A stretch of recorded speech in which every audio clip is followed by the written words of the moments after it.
Assalamualaikum, welcome back. So today we are going to discuss about the displacement redox reaction. Basically ये redox reaction की एक type है and types of redox reaction को हम already lecture number 4 के अंदर discuss कर चुके हैं. बट यहाँ पे अगेन इस टाइप को डिस्कस करने का मकसद ये है कि उस वीडियो के अंदर इसकी एक्सप्लेनेशन मिस हो चुकी है due to some technical problem. So उस प्रॉब्लम को रिजॉल्व करने के लिए मैं ये वीडियो क्रिएट कर रही हूँ. And thank you so much बच्चे. अमृता आपने मुझे मैंशन किया, आपने बताया कि इस वीडियो के अंदर क्या प्रॉब्लम आ रही है and I am resolving that. Thank you so much again. So let's move towards a topic that is a displacement redox reaction. यहाँ पे मैंने जस्ट मेंशन किया है डिस्प्लेसमेंट रिएक्शन. इस तरह से मेंशन करने का मकसद ये है कि सबसे पहले मैं आपको बताऊंगी कि डिस्प्लेसमेंट रिएक्शन किस तरह से होता है and after that I will explain कि इस डिस्प्लेसमेंट रिएक्शन को हम किस तरह से रिडॉक्स रिएक्शन के अंदर लेके जाएंगे. ठीक है, तो यहाँ पे बात करते हैं हम डिस्प्लेसमेंट रिएक्शन पे. तो डिस्प्लेसमेंट रिएक्शन ऐसे रिएक्शन को कहते हैं जिसके अंदर एक एलिमेंट जब एक कंपाउंड के साथ रिएक्ट करता है. ठीक है, एक एलिमेंट जब एक कंपाउंड के साथ रिएक्ट करेगा क्या, तो वो एलिमेंट क्या करेगा, वो एलिमेंट जाके उस कंपाउंड के एक एलिमेंट को डिस्प्लेस कर देगा. ठीक है, एक एलिमेंट को उसके अंदर से डिस्प्लेस कर देगा और ख़ुद उसकी जगह पर चला जाएगा. किस तरह से होगा ये रिएक्शन, ये भी मैं आपको बताती हूँ. यहाँ पे देखिए जिंक और हाइड्रोजन क्लोराइड जो है आपस में हम इनका रिएक्शन करवा रहे हैं.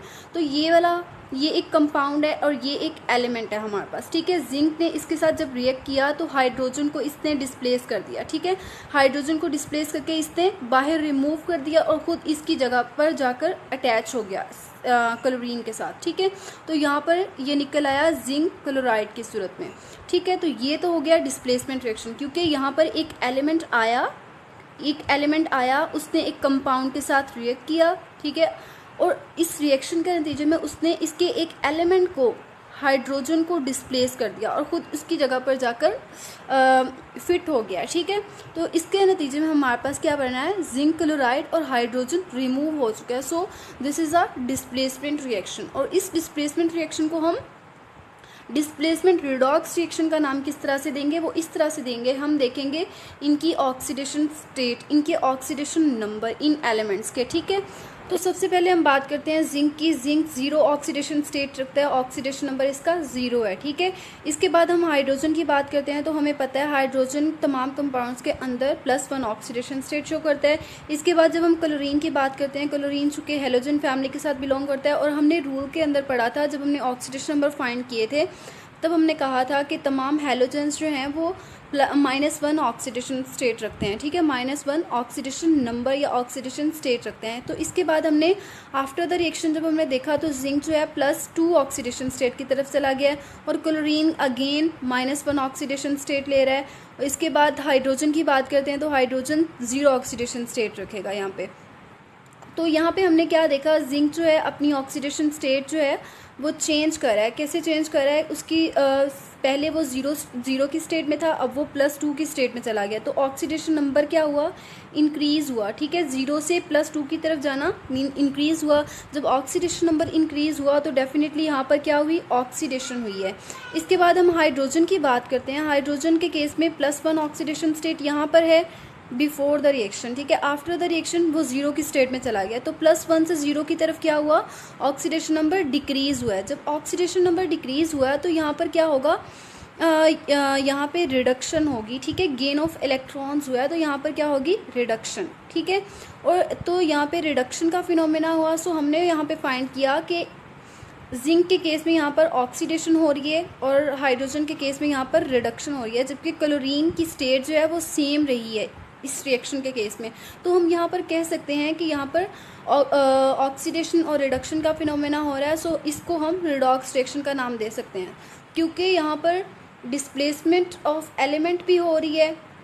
तो इस वजह से हमने इसको एज अ होल नाम दे दिया डिस्प्लेसमेंट रिडॉक्स रिएक्शन का. तो सबसे पहले हम बात करते हैं जिंक की. जिंक 0 ऑक्सीडेशन स्टेट रखता है, ऑक्सीडेशन नंबर इसका 0 है. ठीक है, इसके बाद हम हाइड्रोजन की बात करते हैं. तो हमें पता है हाइड्रोजन तमाम कंपाउंड्स के अंदर +1 ऑक्सीडेशन स्टेट शो करता है. इसके बाद जब हम क्लोरीन की बात करते हैं, क्लोरीन चूँकि हेलोजन फैमिली के साथ बिलोंग करता है और हमने रूल के अंदर पढ़ा था, जब हमने ऑक्सीडेशन नंबर फाइंड किए थे तब हमने कहा था कि तमाम हेलोजेंस जो हैं वो -1 ऑक्सीडेशन स्टेट रखते हैं, ठीक है, -1 ऑक्सीडेशन नंबर या ऑक्सीडेशन स्टेट रखते हैं। तो इसके बाद हमने आफ्टर द रिएक्शन जब हमने देखा तो जिंक जो है +2 ऑक्सीडेशन स्टेट की तरफ चला गया है और क्लोरीन अगेन -1 ऑक्सीडेशन स्टेट ले रहा है। इसके बाद हाइड्रोजन की बात करते हैं तो हाइड्रोजन 0 ऑक्सीडेशन स्टेट रखेगा यहाँ पे। तो यहाँ पे हमने क्या देखा, जिंक जो है अपनी ऑक्सीडेशन स्टेट जो है वो चेंज कर रहा है। कैसे चेंज कर रहा है, उसकी पहले वो जीरो की स्टेट में था, अब वो +2 की स्टेट में चला गया। तो ऑक्सीडेशन नंबर क्या हुआ। यहाँ पर आपके लिए एक असेसमेंट है, सेल्फ असेसमेंट, कि आप रिडॉक्स रिएक्शन की वीडियो देखने के बाद आप खुद को असेस कर सकेंगे क्या आपको समझ आई है, क्या आपको ऑक्सीडेशन नंबर फाइंड करना आया है, क्या आपको पता चला है कि रिड्यूसिंग एजेंट क्या होता है, ऑक्सीडाइजिंग एजेंट क्या होता है, या फिर ऑक्सीडेशन या रिडक्शन के बारे में आपको पता चला है। तो यहाँ पर आपके लिए ये MCQs हैं, इनको आपने सॉल्व करना है एंड मुझे बताना है कि क्या आप इनको सॉल्व कर पा रहे हैं। And this one and the last one, and thank you so much for watching. Allah Hafiz.